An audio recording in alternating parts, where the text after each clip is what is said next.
यार एक बंदा तेरे तरले कर रहा है, तेरियां मिन्नतां कर रहा है, तेरे पैरी पै रहा है, तेरे कोलों मंग भी कुछ नहीं रहा, बस तेनू कह रहा है कि तू मेरे नाल गल कर रहा है ते तू यार उन्हें इग्नोर कर रहा है।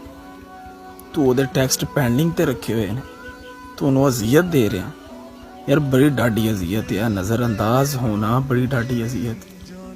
तू नहीं जानता उस अजियत नू, जिहड़ी अजियत तो तेरे कोलों इग्नोर हो के फील कर रहा होंदा ना, तू नहीं जानता इस अजियत। गल है नहीं कि उन्होंने मयसर नहीं है, उन्होंने मयसर होंदे ने इर्द गिर्द लोग, लेकिन वो सिर्फ तेरे कोलों जलील इस करके हो रहा होंदा है कि वो तेरे नाल मोहब्बत करता है।